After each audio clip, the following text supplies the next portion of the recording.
HPV vaccination అబ్బాయిలకు కూడా ఇవ్వచ్చా? అసలు ఎన్ని రకాల హెచ్పివి వ్యాక్సినేషన్స్ ఉన్నాయి? హెచ్పివి వ్యాక్సినేషన్స్ తీసుకుంటే ఏమన్నా సైడ్ ఎఫెక్ట్స్ వస్తాయా? ఇవి కామన్ గా అందరు అడిగే క్వశ్చన్స్ అండి. హాయ్ అండి, నేను డాక్టర్ సౌజన్య. హెచ్పివి వ్యాక్సిన్ అమ్మాయిల కోసమే అనుకుంటామండి, కానీ హెచ్పివి వ్యాక్సిన్ వల్ల అబ్బాయిలను కూడా ప్రొటెక్ట్ చేయొచ్చు. నార్మల్ గా హెచ్పివి అంటే హ్యూమన్ పాపిలోమా వైరస్, అది సర్వైకల్ క్యాన్సర్ కి కాజ్ అని మనం తెలుసుకున్నాం. కానీ హెచ్పివి వైరస్ వల్ల అనల్ క్యాన్సర్స్, థ్రోట్ క్యాన్సర్స్, అలాగే జెనిటల్ వార్డ్స్ కూడా కారణమవుతాయి. వీటి నుంచి మనము అబ్బాయిలకి ప్రొటెక్షన్ ఇవ్వచ్చు. ఎన్ని టైప్స్ ఆఫ్ హెచ్పివి వ్యాక్సినేషన్ ఉన్నాయి అనేది కూడా క్వశ్చన్ అండి. హెచ్పివి వ్యాక్సిన్ అన్నాయి 3 టైప్స్ ఉంటాయి, డిపెండింగ్ అపాన్ స్ట్రెయిన్స్.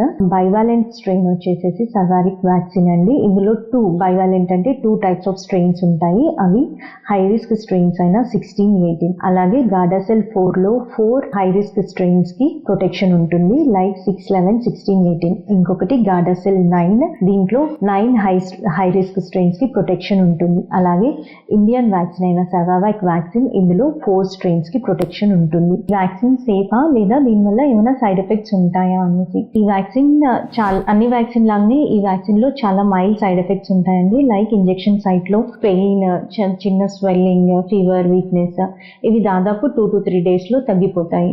ఇది వరల్డ్ వైడ్ గా సేఫ్ గా అందరికీ ఇచ్చిన వ్యాక్సిన్ అండి. సో ఈ వ్యాక్సిన్ కి భయపడక మీ దగ్గరలో ఉన్న డాక్టర్ దగ్గరికి వెళ్ళి రైట్ ఏజ్ లో గానీ ఈ వ్యాక్సిన్ ఇప్పించండి. మీ పిల్లల్ని క్యాన్సర్ నుంచి కాపాడండి. Always remember, prevention is better than cure.